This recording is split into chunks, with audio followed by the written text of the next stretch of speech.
버티고 견디고 살아내라. 안우성 목사님의 책인데 그의 책의 저자의 서문에 이렇게 기록되어 있습니다. 강을 거슬러 올라가는 연어처럼 시대의 조류와 육신의 생각에 휩쓸리지 않고 하나님의 말씀만을 따르며 살고자 몸부림치는 울산 맷돌교회의 담임 목사. 네, 울산 맷돌교회 담임 목사라고 이렇게 시작하는데 그냥 우리가 버티고 견디고 살아내는 것이 아닙니다. 그냥 시대의 흐름에 따라 시간이 흘러가고 그냥 서 있는 것이 아니라 연어처럼 끊임없이 하나님을 쫓아 믿음 생활하며 하나님의 뜻에 따라 끊임없이 고난을 견디고 그리고 버티고 그리고 살아내는 것이에요. 성도님들이 이 고난에 대한 의미를 많은 성도님들이 참 어려워하는 것 같아요. 인생 가운데 이 고난의 의미를 깊이 생각하고 성경적으로 다가간다면 이 고난은요, 우리에게 선물이에요. 오죽하면 마대 테레사가 고난을 선물이라고 얘기했겠습니까? 어려운 일이 닥쳤을 때 그 어려운 일들이 그냥 좌절하고 절망하고 원망 불평하는 것에 끝나지 아니하고 성경은 분명하게 말하고 있습니다. 어떻게요? 정금과 같이 단련되어 나오리라.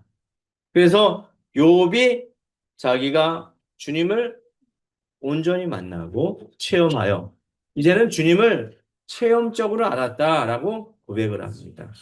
그래서 고난이라는 것이 우리의 삶에 다가왔을 때 그것을 이겨내면 오히려 그것이 나에게는 유익이 되어지고 내 신앙의 발전적인 계기가 되어진다는 것이에요. 근데 많은 신앙생활 하는 사람들이 나는 예배도 잘 드리고 하나님 앞에 충성을 했는데 왜 나한테 고난이 오냐고 하면서 반문할 때가 있습니다. 그렇지만 이 고난을 통해서 여러 가지 환란을 통해서 우리가 더욱더 주님 앞에 다가간다는 것을 깨달으시기 바랍니다. 이 책이 그런 책이에요. 고난이라는 것, 그것이 어떻게 보면 실패, 절망, 느림, 어둠과 같은 그런 단어처럼 들릴지 모르겠지만 이런 것들은 고정관념이라는 것이에요. 이 고정관념을 깨뜨리고 난 다음에 고난은 실패와 절망이 아니고 오히려 승리와 소망, 성숙으로 바뀔 것이다. 라고 이야기하고 있습니다. 여러분, 신학자 강남순 교수님에 대해서 쓴 글을 한번 소개하겠습니다. 그런 신은 존재하지 않는다. 그런 신은 존재하지 않는다. 어떤 신일까요? 자, 그런 신은 존재하지 않는다. 그는 이렇게 얘기합니다. 경기에서 이기게 해달라 기도하면 이기게 해주는 신. 응? 자, 자기 자식 좋은 대학 들어가고 좋은 직장에 취업해 달라고 기도하면 붙여주는 신. 자, 열심히 기도하고 충성하면 물질적인 축복을 내려주는 신. 자, 전쟁에서 이기게 해달라고 기도하면 들어주시는 신. 자, 특정한 곳에 투자하라고 기도 중에 알려주시는 신. 부자들을 축복하고 가난한 자들을 방기하는 그런 신. 그런 신은 존재하지 않는다. 이분은 지금 텍사스 크리스천 대학 브라이트 신학 대학원에서 교수로 역임하고 있고, 그리고 세계 신학 교육기관 협의회 회장으로 직임을 감당하고 있습니다. 여성분인데, 아, 자기 나름대로의 소신을 가지고, 그리고 학생들을 가르치는 그런 교수님입니다. 자, 그런 신은 존재하지 않는다. 무슨 말씀인지 아시겠죠? 그런 신은 존재하지 않습니다. 하나님은 공평하시고 공의로우신 하나님이시죠. 그렇죠? 자, 본문 히스기야의 통치 중 오늘 본문의 내용은 성전 정비 그리고 예배 정비에 관한 내용입니다. 특별히 예배를 정비한 것이에요. 이제 성전을 이 앞쪽 보면 이 모든 일을 끝남에 성전을 이제 정비했습니다. 이제는 예배를 정비하겠다라고 하는 그런 말씀이에요. 히스기야 하면은 하나님께서 생명을 몇 년 동안 연장시켜 주셨어요? 15년을 연장시켜 주셨어요. 여러분 인생 가운데 하나님께서 생명을 연장해 주신다고 생각을 한번 해보십시오. 내일 죽을 수밖에 없는 그런 인생입니다. 병원에 가보면 그런 것을 실감합니다. 그렇죠, 그죠? 아픔을 경험하고 병으로 인해 고통받았던 사람들은 이런 것에 대해서 절실하게 실감하실 거예요. 그런데 하나님께서 히스기야 왕에게 나타나셔서 그가 기도하니 생명을 15년 연장시켜 주셨단 말이에요. 여러분 당장 내일 죽을 수밖에 없는 그런 생명을 아니 5년만 더 연장시켜 주었다면 여러분 어떻게 인생을 살아가겠습니까? 어떻게? 자, 여러분 5년이 아니라 내일 모레 아니 3개월 정도의 시한부 인생을 가졌다라고 생각한다면 그는 인생 모두가 감사할 것. 아이들하고 그렇게 다투었던 그런 시간들, 아이들에게 잔소리했던 그런 시간들, 이빨을 안 닦아서 아이들에게 이빨 닦거라, 또 씻어라, 또 아이들에게 잔소리했던 그런 시간마저도 그에게는 귀한 시간일 거예요. 실제적으로 그렇게 살아가시는 분들이 주위에 보면 참 많이 있습니다. 그러면서 돌아보며 내가 유치원 또는 초등학교 입학식에 가보았으면 그렇게 하면서 이 인생을 마감하시는 분들이 많이 있다는 것이에요. 그런 분들에게는 주어진 시간이 소중한 거예요. 그런데 우리도 그렇게 주어진 시간을 감사하며 소중하게 생각하면서 살아야 된다는 것이죠. 하나님께서 이 히스기야 왕에게 15년을 연장시켜 줬단 말이에요. 이제는 하나님이 체험적인 하나님이 되어버리는 거예요. 요백에 주어졌던 그런 하나님이 이제는 남은 인생 가운데 어떻게 주님을 기쁘시게 할까라고 하면서 살아가게 된다는 것이죠. 존 파이퍼 목사님 아시죠? 그냥 예를 많이 들어서 얘기를 드리는데 그분도 암에 걸렸었어요.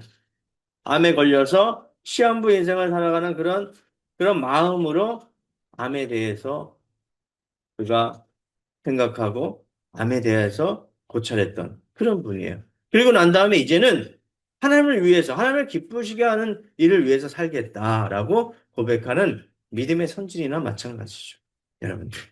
여러분들에게 만약에 15년, 아니 5년 그런 시간밖에 안 남았다면 여러분들은 예배를 어떻게 드리시겠습니까? 예배를 어떻게 정비하시겠습니까? 내 자신의 예배를 어떻게 정비하며 살아가겠습니까? 솔로몬은 예배를 통해서 주님을 기쁘시게 하셨습니다. 그렇죠? 솔로몬은 하나님이 기뻐하시는 일이 무엇인가 고민하면서 내 백성을 하나님 뜻대로 다스리기 위해서 지혜를 달라라고 고백했죠. 여러분들은 예배를 어떻게 정비하시겠습니까? 공의로운 하나님, 그 하나님 앞에 자, 2절 보시겠습니다. 성전 직무 체계와 재정 정비를 담당하면서 2절 시작합니다. 자, 히스기야가 제사장들과 레위 사람들의 반열을 정하고, 자, 예배를 위해서 반열을 정합니다. 누구? 제사장들과 레위 사람들. 제사장과 레위 사람들은 예배의 주체자입니다. 자, 각각 그들의 직임을 행하게 하되, 그들의 직임은 무엇일까요? 제사 드리는 일이죠. 하나님께 예배를 드리는 일입니다. 지금으로 말하면 목사님과 여기 찬양단, 피아노 반주자, 이런 사람을 얘기할 수 있겠죠.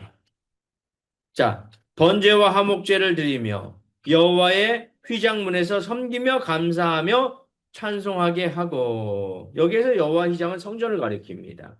그 사람들이 번제와 화목제 그 제물을 하나님 앞에 올려드립니다. 성별하여 제물을 올려드리죠. 태우기도 하고 그리고 알아서 날려버리기도 하고 자 그러면서 여호와 그 성전 앞에서 섬기며 감사하며 찬양하게 합니다. 여러분의 연상되어지죠? 지금 바로 예배를 드리고 이 구약 시대는 제사를 드리고 하나님 앞에 기름과 또 연기를 올려드리는 그런 상상을 하시면 됩니다. 자, 히스기야 성전 예배의 직무자 정비는 다윗의 규례에 따라 이루어졌습니다. 다윗 왕의 규례에 따라서 이루어졌습니다. 제사장과 레위 사람들은 각 가문에 따라 24반열, 24반열이라고 얘기하죠. 24반열로 나누어져서 제사의 보조, 찬양, 문지기의 임무를 맡았습니다. 또 재정 정비는 모세의 율법에 따라 시행했습니다. 히스기야는 자기의 재산의 일부를 성전의 정규 제사에 충당하도록 하였습니다. 3절 보실까요? 또 왕의 재산 중에 얼마를 정하여 자기의 재산에 얼마를 정하여 제사 드리는데 충당했다는 것이에요. 제사가 그냥 드려지지 않습니다. 거기에 필요한 물자가 들어가고 인력이 들어가고 또 재물이 들어갑니다. 기름이 들어가고 여러 가지 뗄감, 뗄 나무가 들어갑니다. 그래서 하나님 앞에 솔로몬과 같이 정성을 다해서 매일 아침 저녁으로 3절 또 왕의 재산 중에 얼마를 정하여 번제 곧 아침 저녁 상번제죠. 번제와 안식일과 초하루와 또 절기의 번제를 쓰게 하고 자 매주 안식일을 지켰습니다. 민수기 18장 21절과 24절에 보시면 11조를 레위 자손에게 기업으로 다 주어 자 레위 자손들은 제사를 드리는데 12지파가 11조를 모아서 제사를 드리게 하는 거예요. 11조의 기원입니다. 그래서 제사를 잘 드릴 수 있도록 하여 그 백성들이 복을 받고 하나님과 동행할 수 있도록 도와주는 일을 바로 레위 제사장들이 맡았다는 것이죠. 아마 레위 제사장들도 그 일이 쉽지는 않았을 거예요. 매일 각을 떠야 됩니다. 피비린내 나는 그러한 재물을 그리고 매일 연기를 마셔야 돼요. 아마 매일 또 이렇게 장작을 지펴야 됩니다. 쉽지 않은 일이에요. 어떻게 보면 허드렛 일일 수도 있어요. 그래도 감사하는 마음으로 거룩한 마음으로 하나님 앞에 나갔다는 것이죠. 이해되시죠? 네, 이러한 상황입니다. 그러면 히스기야는 어떻게 예배를 정비했을까요? 첫 번째 따라해 보시기 바랍니다. 아, 본질로 돌아갔습니다. 따라해 보시기 바랍니다. 본질로 돌아갔습니다. 자, 하나님께로 돌아갔습니다. 하나님께로 돌아갔습니다. 본질이라는 것은 이제 하나님께로 돌아갔다는 것이에요. 누구에게? 하나님께로. 자, 1절 보시기 바랍니다. 이 모든 일이 끝남에 거기에는 이스라엘 무리가 나가서 유다 여러 성읍에 이르러 주상을 깨뜨리고 아세라 목성을 찍으며 자, 우상 숭배를 멸했죠. 그죠? 우상이 되는 그런 존재 자체를 찍어버리고 깨뜨려 버렸습니다. 그리고 유다, 베냐민, 에브라임, 므낫세 온 땅에서 산당들과 제단을 제거했다는 것이에요. 자, 그리고 난 다음에 이스라엘 모든 자손이 각각 자기들의 본성 기업으로 돌아갔더라. 기업은 일반적으로 집이나 그들의 가정을 얘기합니다. 부동산을 얘기하죠. 이는 이스라엘 언약 백성이 하나님이 허락한 그 성읍, 땅을 분배받았던 그곳으로 돌아갔다는 것이에요. 다시 말해서 하나님께로 돌아갔다는 것이에요. 쉼도 되었지만 그곳에서 다시금 예배를 준비했다는 것이죠. 자, 우리가 삶 가운데 날마다 우상을 척결하고 또 주님을 섬기며 하나님께로 돌아가시기 바랍니다. 히스기야 왕은 나이 25세의 왕이 올랐습니다. 왕좌에 오르자 먼저 한 것이 무엇입니까? 성전 문부터 수리했습니다. 성전 직무자들을 모아놓고 그들을 성결케 하고 성전 정화를 명령했습니다. 자, 나라가 세워질 때 가장 중요한 것이 무엇이냐? 예배의 부활, 무너진 신앙의 재건이라고 말했습니다. 나라가 어지럽습니까? 그것은 우리 안에 신앙이 무너졌기 때문에 그렇다는 것이죠. 우리의 생각, 우리의 마음, 하나님께로 돌아가야 합니다. 유다의 기강이 무너지고 백성의 삶이 혼란스러운 것은 성전 중심의 굳건한 신앙이 부재하였다는 것이에요. 그것이 무너졌다는 것을 꿰뚫어 본 것입니다. 나라를 바로잡기 위해서 신앙적, 정신적, 도덕적 가치를 명확히 했습니다. 핵심이 흔들리면 나라 전체가 중심을 잃게 되는 것이에요. 신앙인이자 시민으로서 교회와 사회의 재건을 위해 우리는 적극적으로 참여하고 필요하다면 우리가 신앙적으로 그 사회를 변화시키도록 노력해야 합니다. 할렐루야. 두 번째입니다. 자, 말씀을 힘써 지켰습니다. 따라해 보시기 바랍니다. 말씀을 힘써 지킵시다. 자, 오늘 4절 보시면 여호와의 율법을 힘쓰게 하라. 히스기야 왕은 하나님의 말씀을 힘써 지키도록 노력했다는 것이에요. 여호와의 율법은 무엇입니까? 여호와의 말씀입니다. 그것을 힘써 지켜야 합니다. 그 하나님의 말씀에서 끝나면 안 돼요. 그 말씀을 여러분들이 힘써 지켜야지 열매를 맺는 거예요. 힘써 지켜야만 변화를 일으키는 거예요. 할렐루야. 4절. 또 예루살렘에 사는 백성을 명령하여 제사장들과 레위 사람들의 몫의 음식을 주어 그들에게 여호와의 율법을 힘쓰게 하라. 그죠? 힘써 지키도록 권고했습니다. 5절입니다. 왕의 명령이 내려졌습니다. 이스라엘 자손이 곡식과 포도주와 기름과 꿀과 밭의 모든 소산의 첫 열매를 풍성히 하나님 앞에 드렸습니다. 또 모든 곳에 11조를 많이 가져왔습니다. 그러니까 예배가 되어지는 것이에요. 성전이 정비가 되어지는 것이에요. 그래서 하나님 앞에 솔로몬처럼 온전한 예배를 올려 주셨던 것이요. 그러니까 그 예물을 그 기름을 기뻐 받아 주시고 이스라엘 백성에게 복을 내려 주신 것이죠. 나라가 튼튼해지고 그리고 성전이 거룩해지고 하나님 나라가 임했던 것을 볼 수가 있습니다. 우리 마지막입니다. 하나님을 송축해야 합니다. 따라해 보시기 바랍니다. 하나님을 송축합시다. 자, 이스라엘 백성은 하나님을 송축했습니다. 8절입니다.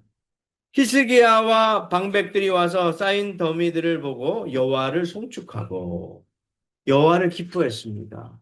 여호와께 영광을 돌렸습니다. 자, 그의 백성 이스라엘을 위하여 축복하니라. 자, 그 축복이 이스라엘에게 임했다는 것입니다. 6절입니다. 유다 여러 성읍이 사는 이스라엘과 유다 자손들도 소와 양의 11조를 가져왔고 또 그들이 하나님 여호와께 구별하여 드릴 성물의 11조를 가져왔으며 자, 그것을 쌓아 놓으니까 풍성했다는 것이죠. 그죠? 삶의 11조는 무엇입니까? 하나님께서 나를 지켜주셔서 여기까지 인도하셨다는 고백입니다. 할렐루야. 자, 한순간도 하나님께서 지켜주시지 않는다면 우리가 어떻게 돼요? 기업을 유지할 수 있습니까? 할 수가 없어요. 우리의 힘으로 된 것 같은데 결국은 하나님께서 우리를 도와주셨기 때문에 여기까지 인도하셨고 건강을 주시고 또 자식을 주시고 축복을 주신 것이에요. 하나님께서 막으시면 이룰 수가 없어요. 그렇지 않습니까? 네. 그런 거예요. 그 삶의 일부분을 하나님 앞에 드리니까 하나님께서 이스라엘 백성을 축복하였다는 것이죠. 자, 7절이에요. 셋째 달에 그 더미를 쌓기 시작하여 일곱째 달에 마친지라. 얼마나 많았으면 셋째 달에 쌓아서 일곱째 달까지 마쳤어요. 셋째 달은 77절이요. 일곱째 달은 나팔절, 속죄절, 장막절입니다. 매 절기는 수확기와 맞물려 있다는 것이에요. 하나님께서 허락한 그러한 은혜를 하나님 앞에 올려드렸다는 것입니다. 그러니까 이스라엘 백성을 축복하였다는 것이죠. 그러한 축복이 저와 여러분의 삶 가운데, 가정 가운데 있기를 주님의 이름으로 축원합니다. 기도하겠습니다.